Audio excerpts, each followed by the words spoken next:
Hello everyone! So, in our last lesson we would have talked about monohybrid crosses of different sort of Mendelian traits. Mendelian traits meaning they were traits that fit the rules that Mendel noticed in his observations. Well, in this lesson we're going to be talking about two different types of inheritance patterns. The first is incomplete dominance, and the other is codominance. And we're actually going to save multiple alleles for our next lesson. But yeah, so two things you should come out of this knowing are how to perform Punnett squares for incomplete dominance problems, codominance problems, and know the difference between the two. Let's start off with the sort of definition of what incomplete dominance even is. So with incomplete dominance, basically, neither allele is completely dominant. So if we were looking at, if we're thinking back to our monohybrid crosses, then if we have two alleles, let's say R and R, neither are completely dominant. So what you end up getting is actually a blending of traits. So the traits are blended whenever you have a heterozygous individual. So if you were to have, well, I'll wait a minute until we have an example. But basically what you need to know that incomplete dominance is where neither allele expresses dominance, and when you get a heterozygous individual, you're going to get a blending between these two traits. A classic example of this is in flowers. And so flowers have a lot of incomplete dominance present, especially in the flower color, like snapdragons. Now, there's some notation differences that we need to talk about. In the past, we talked about R and R, where R would be dominant, and let's just say it's red, and lowercase r would be recessive, and let's just say it would be white. But that's when we're talking about Mendelian genetics, so that's not what we're going to use here. When we're talking about incomplete dominance, you're supposed to be using a different type of notation. And so what you'll actually see is for the red allele, you're going to get a capital R, and for the white allele, you're going to get a capital R with an apostrophe. And the reason we do this is because neither are dominant over the other. So we're not actually, they're both capital letters because they're incomplete dominance. Oh, let me just scooch this up a little bit. So we're using letters are the same, which are the same, where one of the letters is going to have an apostrophe. And what ends up happening is because there is incomplete dominance, there's going to be a blending of traits. Now, if you were in art class, what color does red and white make? If you need to, pause the video, but I think a lot of you know that a red and white blending will give us pink. So if we have a genotype, that's right here, that has both R and R apostrophe, then we're going to get pink flowers. But if we have a homozygous allele, homozygous phenotype of R and R, then we'll get red. And if we have a homozygous phenotype of R apostrophe, we will get white. Okay, so it's very similar to the monohybrid crosses we looked at the other day, except we're getting a blending whenever we're talking about that sort of heterozygous individuals here. Okay, let's take a bit of a practice, or do a bit of practice. What are the expected proportions of phenotypes produced from a cross between two pink snapdragons? So first thing you need to think of is we're going to be crossing two pink snapdragons. Those are going to be sort of the parentals units. And so if they're pink, that means that both of them will be R and R apostrophe, because they're pink. And if I wanted to, well, I mean, you kind of need to draw a Punnett square. And so that's one parent, and the other parent is going to be the same. So what I can do is just draw in my parental genotype, or alleles, sorry. And just as a refresher, their genotype is this right here, and their phenotype is what they actually look like. So they're pink, that's their phenotype. And now what I can do is just fill in the table. If you want to, pause the video, try it on your own, and then compare your answers to mine. So what we have is R, R, R, R apostrophe, R, R apostrophe, R apostrophe, R apostrophe. And so kind of like in our last examples where you always put the capital letter first, we kind of want to just keep some consistency here as well. So what I've chosen to do is put the R first and then the R apostrophe second in both of these cases. So as long as you're consistent, that's sort of what we're looking for. Now, here's the actual question. What are the expected proportions of phenotypes that you're going to get from this this Punnett square? So what phenotypes are you going to be seeing? Phenotypes meaning what will the flowers look like, and what are the proportions? So how many of each are you going to get? I want you to pause the video, count it up, and then compare your answers. So what I notice is here, this flower will be red. These flowers have both of the alleles, so they're going to be pink.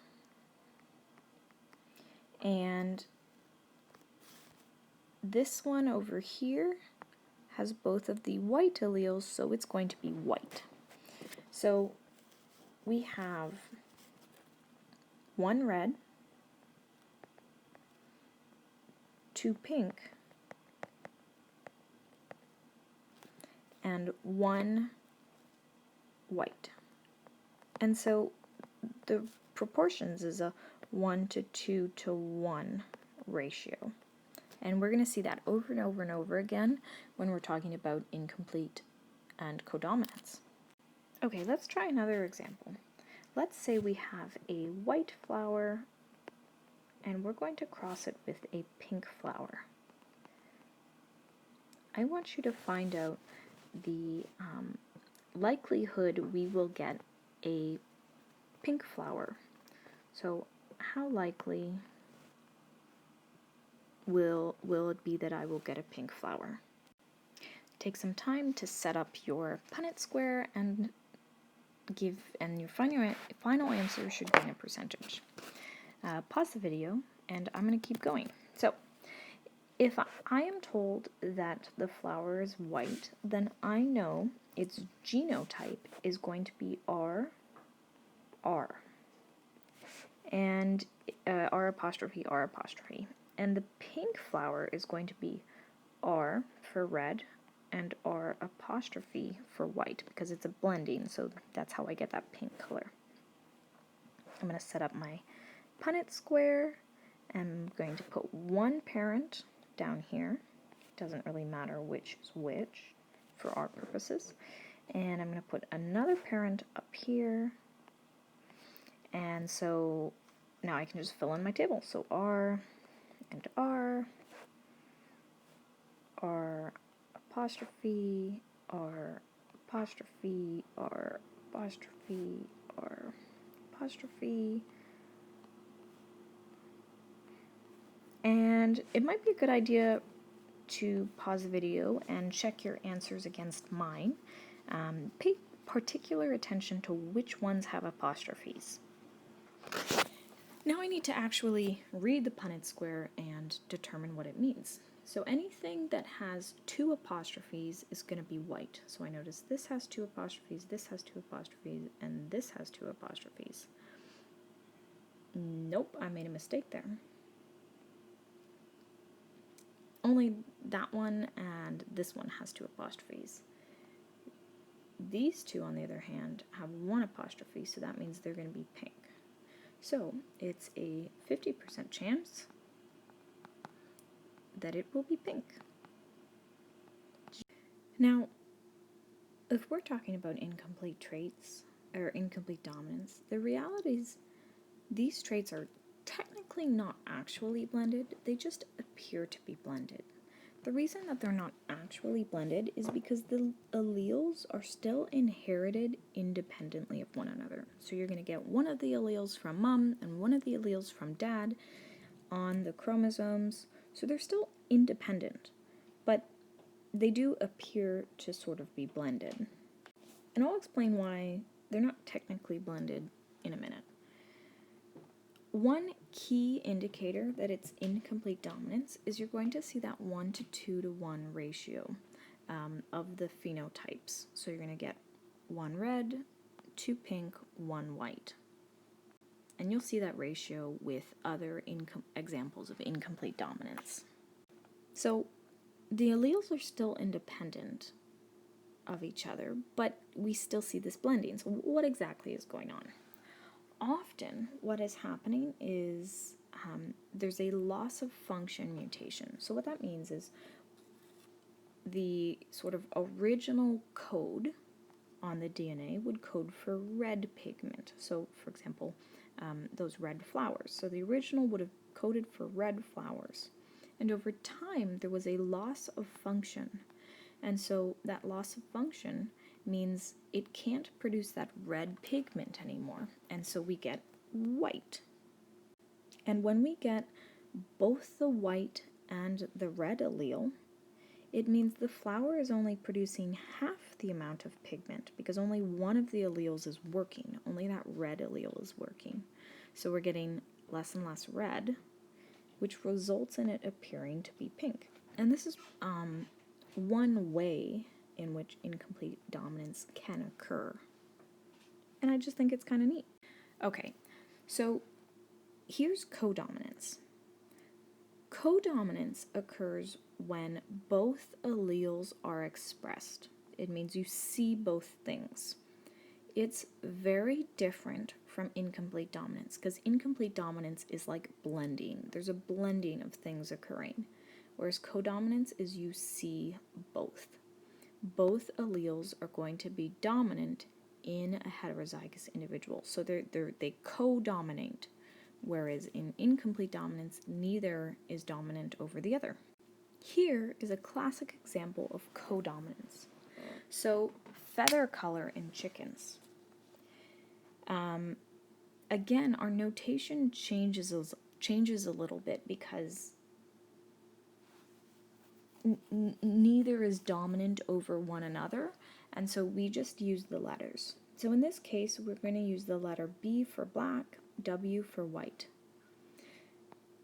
Chickens that have both the black alleles are going to be black. Chickens that have both the white alleles are going to be white.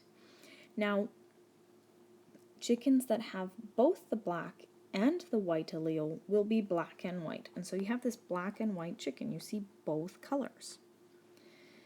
If this was incomplete dominance, what color would this chicken be, the one that has black and white? If you need to, pause the video and think it through. If it was incomplete dominance, what color would this chicken be? If you said gray, you would be correct. The chicken, if it was incomplete dominance, would be gray. But since we're talking about codominance, we have a black and white chicken. How would you do a little bit of practice?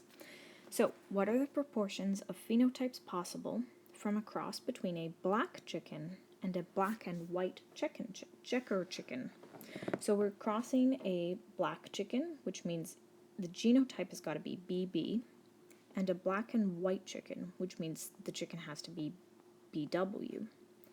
What are the proportions of the phenotypes going to be? What I want you to do now is pause the video and try creating a Punnett square. hopefully you paused and you can check your answers with mine. So, here are the answers.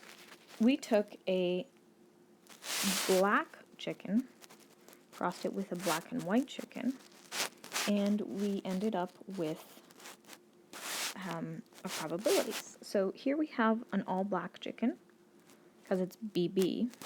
Here we have an all black chicken, because it's BB. Here we have a black and white chicken, because it's black and white. And here we have a black and white chicken, because it's black and white. Which means 50% black, 50% black and white.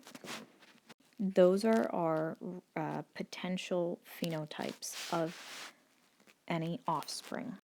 Here's another classic example of codominance. So in an individual, look at this happy little cow. This cow is red-ish. Let's go with red. Kind of looks brown to me, but that's fine. And so its genotype is RR for red. This cow, on the other hand, is white, obviously, and so its genotype is going to be WW. But in a codominant situation, we're going to get a spotted cow. It's technically called roan, but it's got some red, it's got some white, and its genotype is going to be RW. So that is it for incomplete dominance and codominance. Just a few summary things to remember. Incomplete dominance, you're getting a blend. So in our example, we used flowers. White plus red equals pink. If we're talking about a human trait, we might use hair as an example. Straight and curly equals wavy. So you're getting a blend of the traits. If we want to give one more example, maybe if you were to mate a long-haired dog and a short-haired dog, then a blend between long hair and short hair might give you medium hair. Whereas codominant is you're going to see them both. Sometimes you'll see them in spots, sometimes you'll see them in stripes, but you will see both alleles being expressed. The other thing is we also use different notation than we're used to. So what we're used to might be like a capital letter. Oh, L is a hard one to do. How about capital letter S, lowercase s. But when we're talking about a blend or incomplete dominance, we would use capital S with S apostrophe. And when we're talking about codominance, we would use two completely different letters, so maybe capital S and, I don't know, T, depending on what the traits are. I picked the letter S randomly, but usually they have something to do with the traits. That's it for this lesson. Our next lesson is going to be talking about multiple alleles, which is sort of a combination of lots of things we've already talked about. That's it for now. Make sure to practice, get some practice in with Punnett squares, and let me know if you need any help. Good luck!